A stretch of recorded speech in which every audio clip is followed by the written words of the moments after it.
थोड़े से क्वेश्चन देखते हैं इसके मेजरमेंट ऑफ मास रेट के।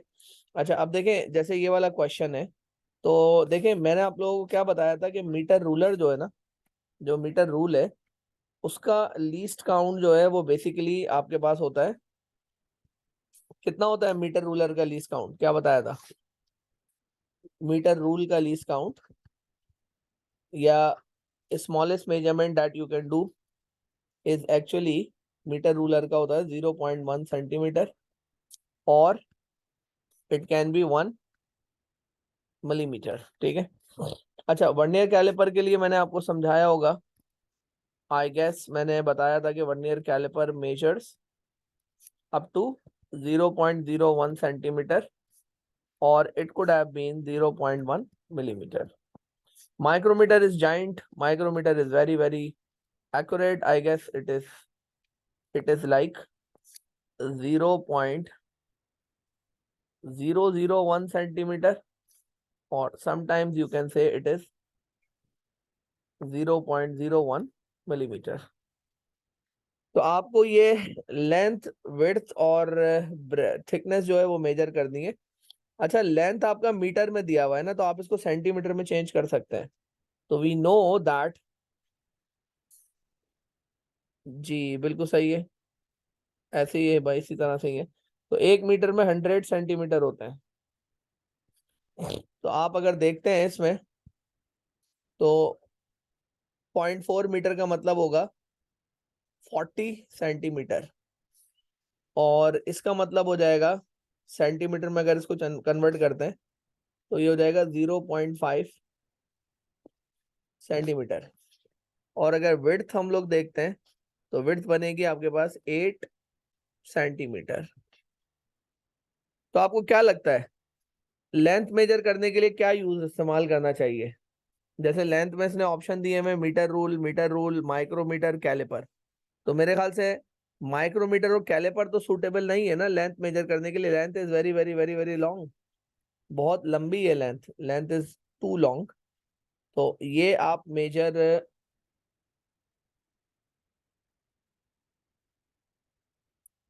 नहीं कर सकते। तो definitely it should be either A or B, या तो इसका ए आंसर हो सकता है या तो इसका आंसर बी हो सकता है। अच्छा, अब देखते हैं थिकनेस। थिकनेस है 0.5 सेंटीमीटर। तो 0.5 सेंटीमीटर आप कैलिपर से करेंगे या माइक्रोमीटर से करेंगे? जी। अच्छा, अब देखें किरत, एक थंब रूल बेटा याद रखिएगा। देखें 0 सेंटीमीटर से लेके तकरीबन 4 सेंटीमीटर तक की जो लेंथ होती है ना, वो हम मेजर करते हैं माइक्रोमीटर से। बहुत ज्यादा एक्यूरेटली मेजर हो जाती है ये। और जो 4 सेंटीमीटर से लेके 10 सेंटीमीटर तक की लेंथ होती है, वो हम लोग मेजर करते हैं वर्नियर कैलिपर से। एक थंब रूल बता रहा हूँ, वर्नियर कैलिपर से।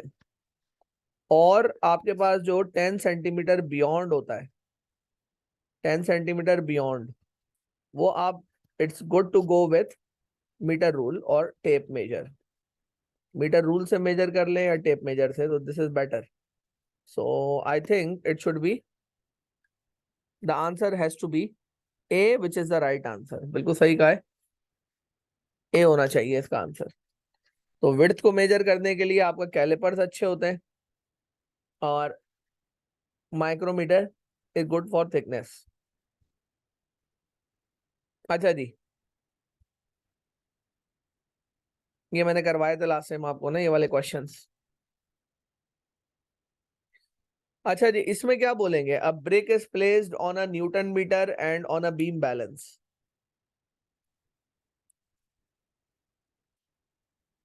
तो बीम बैलेंस क्या मेजर करता है और न्यूटन मीटर क्या मेजर करता है?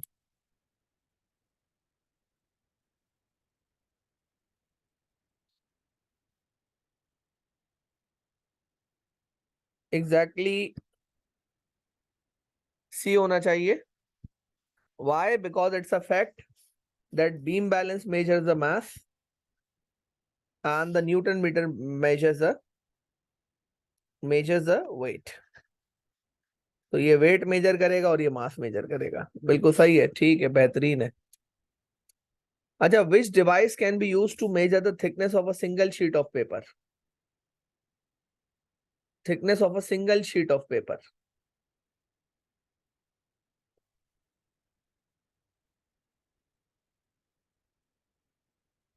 बी, माइक्रोमीटर बेस्ट है। असल में देखें, मैंने आपको बताया था कि माइक्रोमीटर अच्छा होता है थिकनेस ऑफ शीट के लिए, और micrometer is good for thickness of the wire. तो yes, it should be B, बिल्कुल सही है। अच्छा ना, what about 17, question number 17।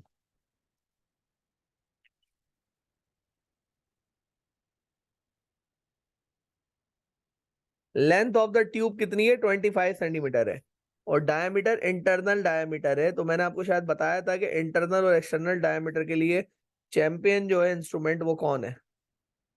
Internal और एक्सटर्नल डायमीटर के लिए। अच्छा, किसी भी मेजिंग सिलेंडर की अगर हम बात करें ना, तो इसका जो इंटरनल डायमीटर होता है वो ये होता है, और इसका जो एक्सटर्नल डायमीटर होता है वो ये होता है। तो इंटरनल और एक्सटर्नल डायमीटर आप मेजर कर सकते हैं वर्नियर कैलिपर से। बिल्कुल सही बात है, डी होगा इसका आंसर बेटा। और रूलर से लेंथ मेजर होगी, क्योंकि लेंथ ना बहुत बड़ी है इसकी, 25 सेंटीमीटर है। तो 25 सेंटीमीटर का तो माइक्रोमीटर खुद छोटा सा होता है बेचारा, तो वो नहीं मेजर कर सकता इसकी लेंथ। तो इट शुड बी रूलर और वर्नियर कैलिपर। तो थोड़ा सा सेंस आपका क्लियर हुआ होगा इन सवालों के बारे में। तो ये आपके मास वेट डेंसिटी के भी इसमें काफी हद तक मर्ज हुए हैं क्वेश्चन। तो ये वाला तो खैर मेरे ख्याल से कोई भी कर लेगा, बहुत ही आसान सवाल है। अमेजिंग सिलेंडर कंटेन्स 20 सेंटीमीटर, यानी कि इसका इनिशियल वॉल्यूम जो है वो 20 सेंटीमीटर क्यूब है, and the final volume is nothing but 38 centimetre cube. तो आप वॉल्यूम ऑफ द बॉडी निकालेंगे तो V2 माइनस V1 हो जाएगा। ए, बेहतरीन, सही है बेटा, बहुत जबरदस्त। 38 - 20, I think this should be 18। अच्छा, 18 आंसर आ गया ना वॉल्यूम का। अच्छा, अब देखें, अगर हमारे पास मास भी पता हो ना हमें, जैसे हमें स्टोन का मास पता है, स्टोन का मास अगर 36 ग्राम है, तो फिर हम इसकी डेंसिटी भी कैलकुलेट कर सकते हैं मास अपॉन वॉल्यूम से। तो ये आ जाएगा 2 ग्राम पर सेंटीमीटर क्यूब। एक आपको बड़ी काम की बात बताता हूँ, ग्राम पर centimetre cube commonly use unit है, मगर ऐसा यूनिट जो है ना डेंसिटी का, वो केजी पर मीटर क्यूब है। तो ग्राम पर सेंटीमीटर क्यूब को अगर आप केजी पर मीटर क्यूब में चेंज करना चाहते हैं, नोट करिएगा अपने नोट्स में, तो आपने मल्टीप्लाई बाय 1000 करना है। और अगर आप केजी पर मीटर क्यूब से ग्राम पर सेंटीमीटर क्यूब में आना चाह रहे हैं, तो आपने डिवाइड बाय 1000 करना है। बेटा नोट कर लें इस बात को कि ग्राम पर सेंटीमीटर क्यूब से केजी पर मीटर क्यूब में चेंज करने के लिए you have to multiply by 1000, otherwise you will be dividing by 1000।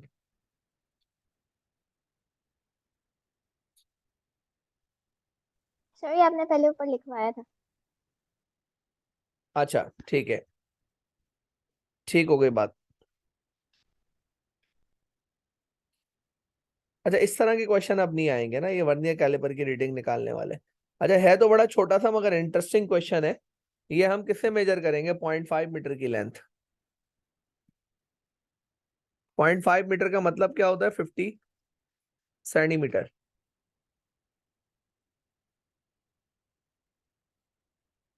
मेरे ख्याल से माइक्रोमीटर तो नहीं हो सकता, वर्नियर कैलिपर भी नहीं होगा। It has to be C, because it's a curve object. तो कर्व ऑब्जेक्ट के साथ ना आप मीटर रूल प्लेस नहीं कर सकते, तो metre rule can not be used here, it should be C. Tape measure होना चाहिए, बिल्कुल ठीक है। अच्छा, ये मैंने आपको लास्ट टाइम करवाई थी ये रीडिंग्स वगैरह निकालना ना, वर्नियर कैलिपर की हमारे पास आती नहीं है।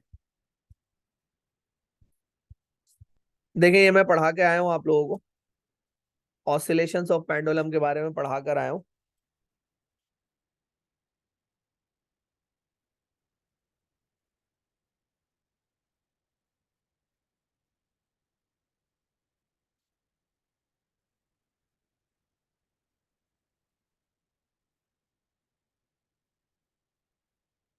हाँ भाई, हाँ बेटा, आज इंशाल्लाह कर दूंगा। अभी मैं क्लास के फौरन बाद ना 12 बजे के बाद मैं फ्री हूँ आज। तो मैं सारी रिकॉर्डिंग्स भी और इंशाल्लाह नोट्स भी आपके ग्रुप में अपडेट आज लाजमी कर दूंगा। और मिड ईयर का पेपर है वो भी आपको दे दूंगा कि आप उसको प्रैक्टिस कर लें। तो इसका क्या होना चाहिए भाई? मेरे ख्याल से बी कह रहे हैं बच्चे, बी। देखें अगर आपने 20 ऑसिलेशंस का टाइम मेजर किया है तो 20 ऑसिलेशंस का टाइम आ गया सपोज 40 सेकेंड्स, तो ये तो 20 ऑसिलेशंस का है ना। तो एक ऑसिलेशन का टाइम पीरियड होता है, टाइम पीरियड होता है एक ऑसिलेशन का। तो आपने 40 को divided by number of oscillations करना है। अच्छा हम लोग ये क्यों करते हैं, ज्यादा ज्यादा चीजों का टाइम मेजर क्यों करते हैं, व्हाई वी डू दिस? मतलब ज्यादा वाइब्रेशंस का टाइम हम लोग क्यों मेजर करते हैं? एक्यूरेट नहीं, नहीं एक्यूरेट के अलावा भी एक रीजन दिया था मैंने, ह्यूमन रिएक्शन एरर को इग्नोर करने के लिए। एग्जैक्टली ह्यूमन रिएक्शन एरर को इग्नोर करने के लिए, बिल्कुल। रिएक्शन टाइम एरर को खत्म करने, खत्म तो होता नहीं है, सब्सिडाइज करने के लिए हम लोग ये करते हैं।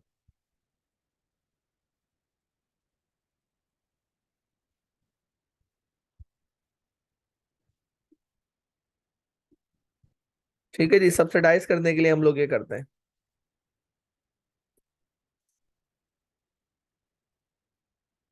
तो ये आपके पास थे, इसके मार्कशीट के भी होंगे इसमें क्वेश्चन।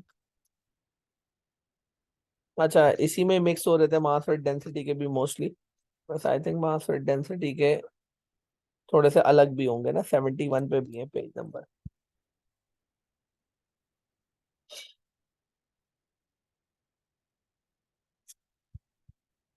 तो ये आ गए पर्टिकुलरली मार्कशीट डेंसिटी के क्वेश्चंस।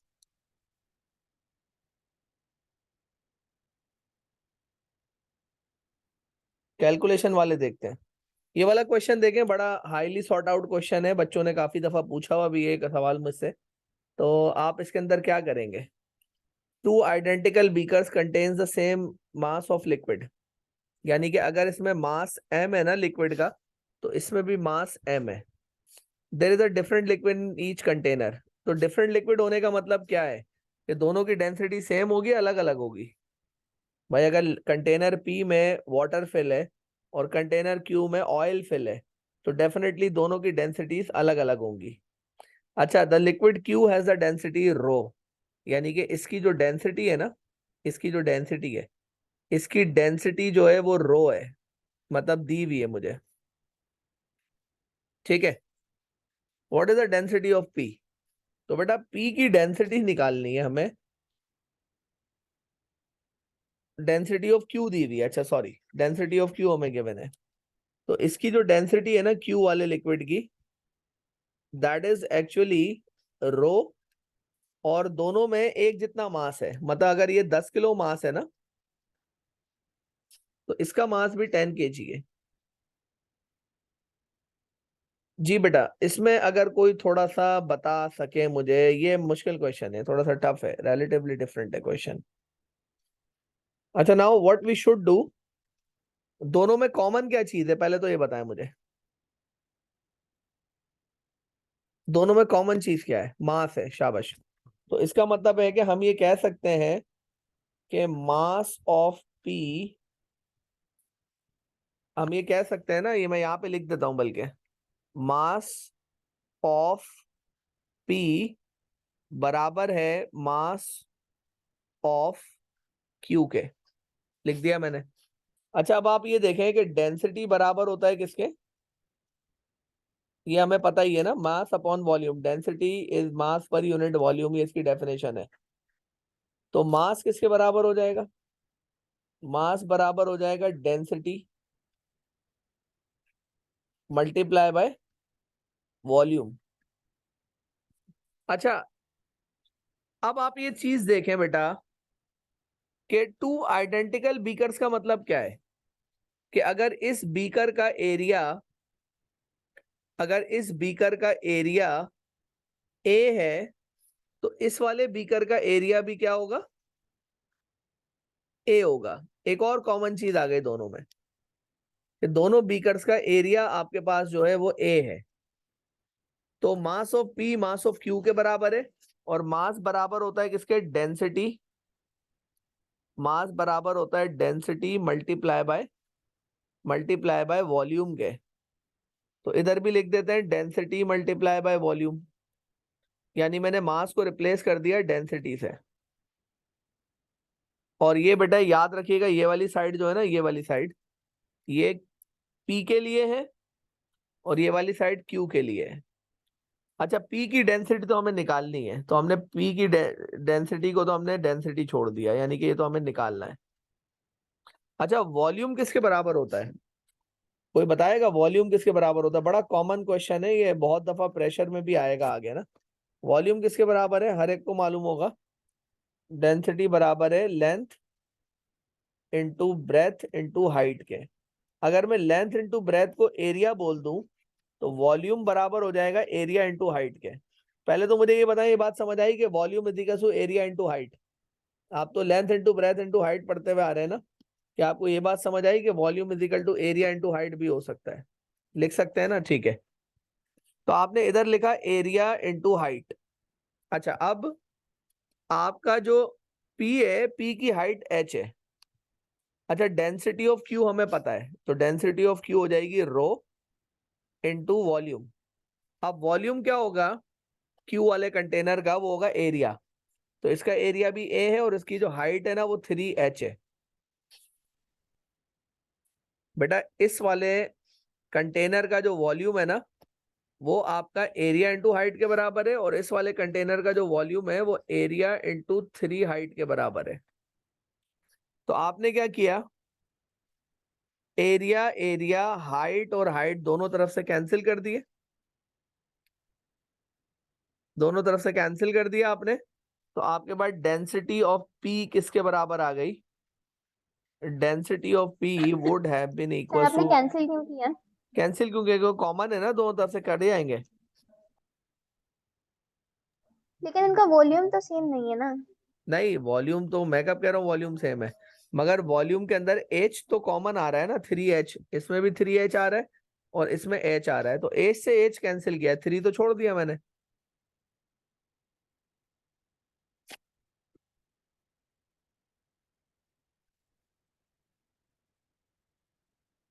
ठीक है हिबा। लेकिन आपने दोनों को बराबर रखा हुआ है ना, बराबर रख के कैंसिल आउट किया, लेकिन वॉल्यूम तो बराबर ही नहीं है। नहीं नहीं नहीं बेटा, मैंने ऐसा किया ही नहीं है। देखें, मैंने क्या करा, मैंने वॉल्यूम ऑफ पी की जगह रखा ए एच, मैंने वॉल्यूम ऑफ क्यू की जगह रखा ए इंटू 3h। मैंने एच को एच से कैंसिल किया है, एरिया को एरिया से कैंसिल किया है, क्योंकि एरिया तो कॉमन है ना दोनों का, दोनों कंटेनर आइडेंटिकल है, तो दोनों कंटेनर का क्रॉस सेक्शनल एरिया तो सेम होगा ना। तो एरिया कट गया दोनों तरफ से, और हाइट भी एच वाला जो चीज थी वो कट गई, 3 बच गया। तो 3 को हमने लिख दिया रो के साथ। तो हमारा जो आंसर बनेगा वो 3 इंटू रो बनेगा, 3 रो। ठीक है बेटा, तो इसका आंसर आएगा सी। और इसका स्क्रीनशॉट ले लिएगा, सवाल का बड़ा इंपॉर्टेंट सवाल है और थोड़ा मुश्किल सवाल है। नॉर्मली ओ लेवल्स में इस तरह के क्वेश्चंस आते नहीं है, बहुत ही रेयर होते हैं इतने, ये थोड़े डिफिकल्ट क्वेश्चन।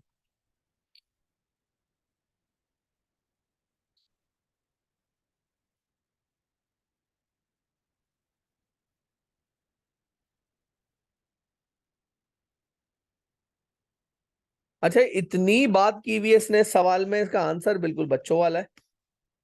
आप थोड़ा पढ़ लें इसको, मेरे ख्याल से हर कोई बता देगा इसका आंसर तो।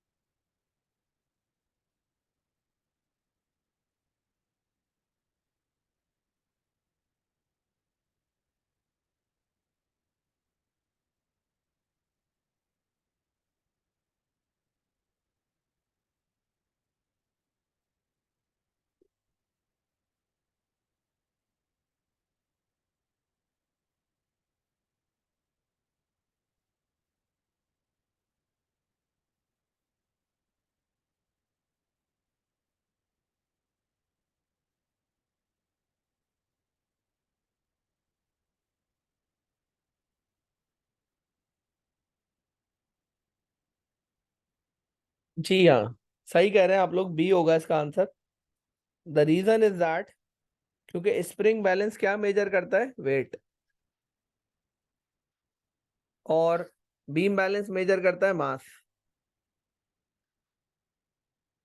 तो मास तो आपके पास हर जगह सेम रहता है ना, तो स्प्रिंग बैलेंस की रीडिंग डिफरेंट होगी और मास की जो रीडिंग है वो सेम होगी। तो इधर सेम होना चाहिए और इधर डिफरेंट होना चाहिए, तो बी हो जाएगा इसका आंसर। देखिए बेटा एक बात याद रखिएगा, ये अर्थ है ना, छोटा सा अर्थ है ये। तो अर्थ की जो ग्रेविटेशनल फील्ड है ना, अर्थ 1 किलो के मास को अपनी तरफ अट्रैक्ट करता है 10 न्यूटन की फोर्स से। तो अर्थ की जो ग्रेविटेशनल फील्ड स्ट्रेंथ होती है वो 10 न्यूटन पर केजी होती है। अच्छा मून जो है ना, मून मून क्या करता है, 1 किलो के मास को अपनी तरफ खींचता है 1.6 न्यूटन के फोर्स से। तो मून की ग्रेविटेशनल फील्ड स्ट्रेंथ होती है 1.6 न्यूटन पर केजी। अच्छा, gravitational field strength is also known as gravitational acceleration. तो हम इसको ऐसे भी लिख सकते हैं 10 मीटर पर सेकेंड स्क्वायर, और इसको ऐसे भी लिख सकते हैं 1.6 मीटर पर सेकेंड स्क्वायर। तो इसका मतलब है कि मून पे मास कितना, अर्थ पे मास है 1 केजी, तो मून पे भी मास कितना है 1 केजी। मगर 1 केजी का वेट मून पे जो है वो 1.6 न्यूटन है, और 1 केजी का वेट अर्थ के ऊपर जो है वो 10 न्यूटन है। तो इसका मतलब ये हुआ कि weight changes but mass remains consistent. Weight changes but mass remains consistent.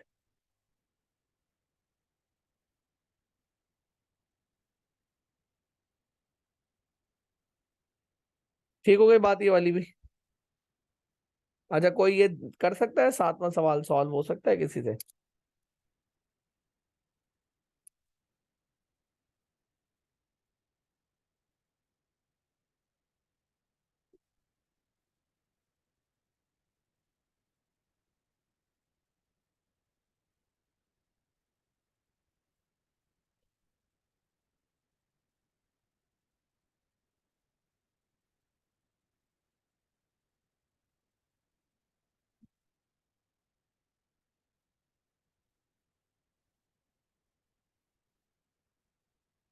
जी बेटा, क्या कहते हैं इसमें? देखिए इसमें ये कह रहे हैं कि 4 rocks on different planets have the different masses and weights. तो which planet has the gravitational field strength. अच्छा, अब आप बोल रहे हो कि साहब मास चेंज हो रहा है, तो बात मास रखा है अलग अलग है ना। मतलब एक प्लैनेट पे 2 किलो का मास रखा है, एक पे 2.5 रखा है। तो अब हमें देखना है कि किसमें ग्रेविटेशनल फील्ड स्ट्रेंथ सबसे ज्यादा आ रही है। हाँ बिल्कुल सही है, अगर आपने इस तरह से किया है, W = mg होता है ना, तो हमें तो जी निकालना है। तो जी बराबर हो जाएगा W/m के। तो ग्रेविटेशनल फील्ड स्ट्रेंथ हम निकाल लेंगे, इसमें कैसे आएगी, 14/2।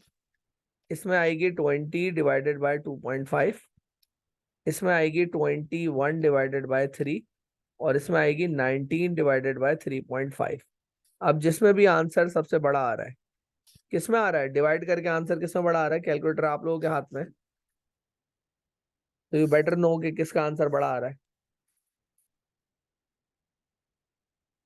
बी का आंसर आ रहा है, तो बस बी सही है जवाब है।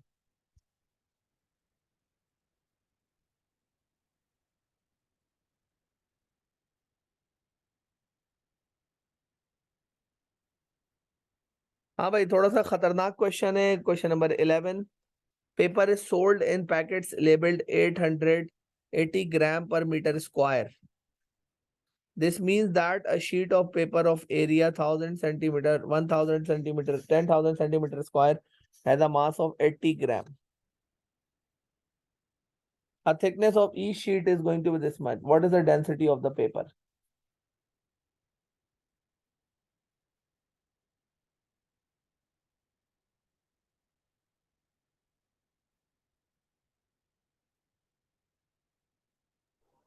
सर ये जो 80 दिया हुआ है ये Hmm. टोटल है ना सबका, यानी सारी शीट्स का डेंसिटी ये है। The paper is sold in packets labeled 80 ग्राम पर मीटर स्क्वायर। इसका मतलब ये है कि 1000 सेंटीमीटर स्क्वायर एरिया का मास 80 ग्राम होगा, ये बोला हुआ है।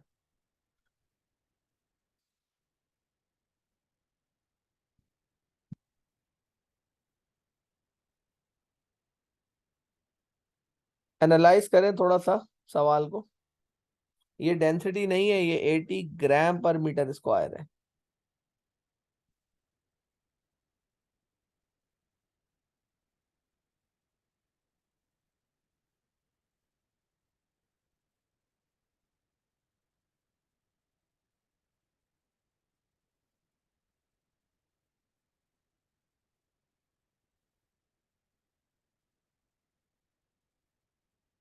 कंफ्यूज आई थिंक मेरे ख्याल से ना।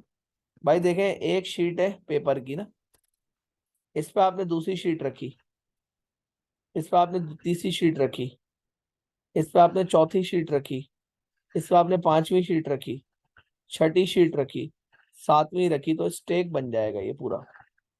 ठीक है, तो आपके पास मास कितना दिया हुआ है इसने, 80 ग्राम। एरिया कितना दिया हुआ सर ये है, सबका या एक का दिया हुआ है? ये सबका दिया हुआ है ना, 80 ग्राम। 100, 100 सॉरी 10,000 सेंटीमीटर स्क्वायर पेपर का मास है। तो एक पेपर की जो थिकनेस है ना वो 0.01 मिलीमीटर है। तो 0.01 मिलीमीटर की थिकनेस का मतलब ये होगा कि सेंटीमीटर में चेंज हो सकता है। तो 1 सेंटीमीटर में 10 मिलीमीटर होता है, तो इसको सेंटीमीटर में चेंज आप कर सकते हैं। तो जब आप इसको सेंटीमीटर में चेंज करेंगे ना, तो ये हो जाएगा 0.011 सेंटीमीटर। तो आपके पास हाइट या थिकनेस कितनी आ गई, हाइट आ गई ना पेपर की, एक पेपर की हाइट आ गई। तो आपको ये हाइट आ गई 0.011 सेंटीमीटर। अब आप करेंगे क्या, density is equal to mass upon volume का फॉर्मूला लगाएंगे। तो mass upon area into height. तो मास की जगह आपने 80 रखा, एरिया की जगह आपने क्या था, एरिया 1000 था, 10,000 था, और हाइट की जगह आपने 0.011 रख दिया। ठीक है, अब इनको मल्टीप्लाई कर दें, आपके पास आंसर आ जाएंगे।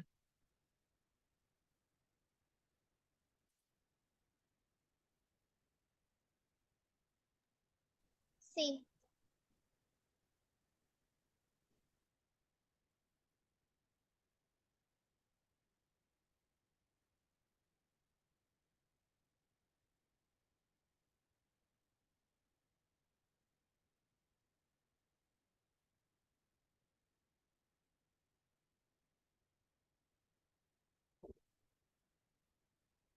सी डिवाइड करेंगे, देखें आंसर क्या बन रहा है, सी बन रहा है। नहीं बेटा देखें किरत, इसमें इस तरह से सॉल्व करेंगे, पहले वॉल्यूम निकालेंगे एरिया इंटू हाइट से। तो एरिया हमें पता है शीट्स का ना, हाइट से मल्टीप्लाई कर देंगे तो वॉल्यूम आ जाएगा, और फिर मास डिवाइड बाय वॉल्यूम कर देंगे।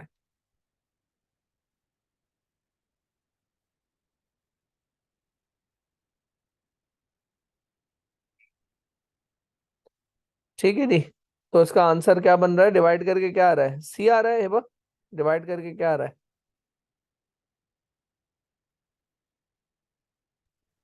सर 0.727272 आ रहा है, तो उसको राउंड ऑफ करके 0.3 आ रहा है, तो हाँ जीरो सही पॉइंट है। सेवन थ्री ठीक है, 0.73 आ रहा है, ठीक है, बेस्ट है।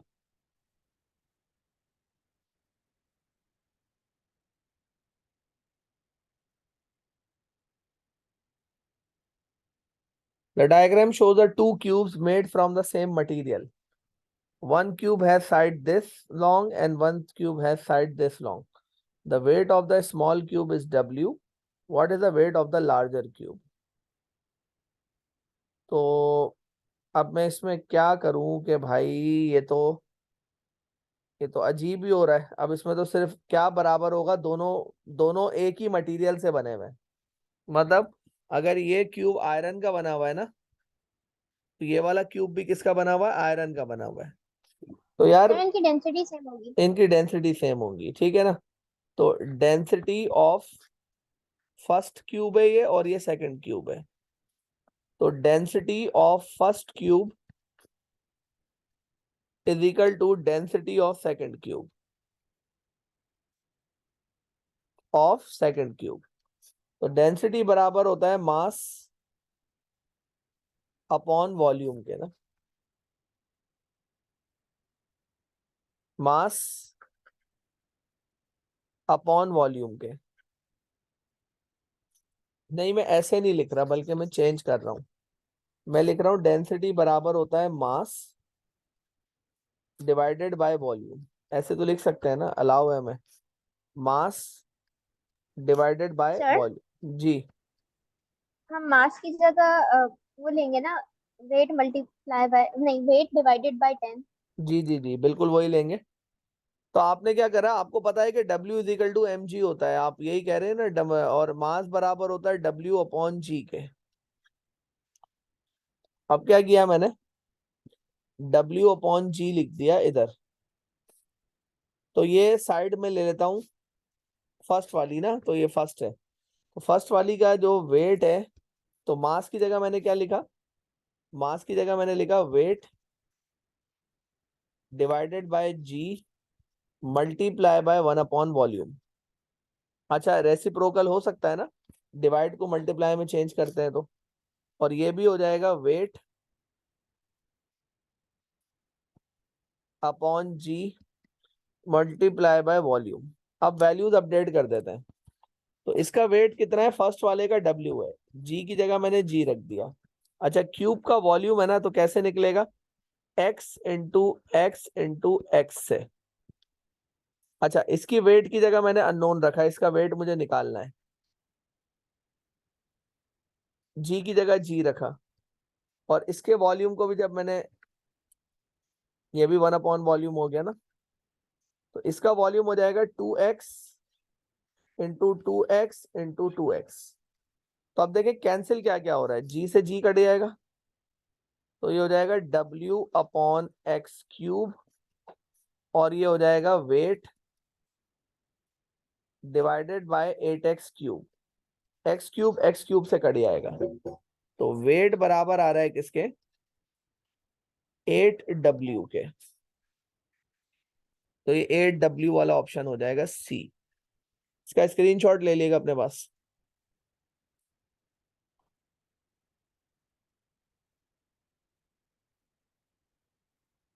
तो डेंसिटी ऑफ फर्स्ट बराबर है डेंसिटी ऑफ सेकंड के, ये मैंने किया, और फिर मास के साथ उसको कंपेयर किया।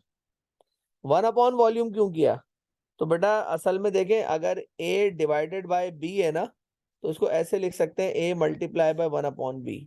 ये मैथमेटिकल रूल है कि डिवाइड को मल्टीप्लाई में चेंज करते हैं तो उसको रेसिप्रोकल कर देते हैं, क्योंकि वॉल्यूम अपॉन 1 है ना ये, तो 1/वॉल्यूम हो जाएगा। तो C would be the right answer. ठीक है बेटा, आज यहीं तक रखेंगे, इंशाल्लाह मंडे से वील स्टार्ट काइनेमैटिक्स।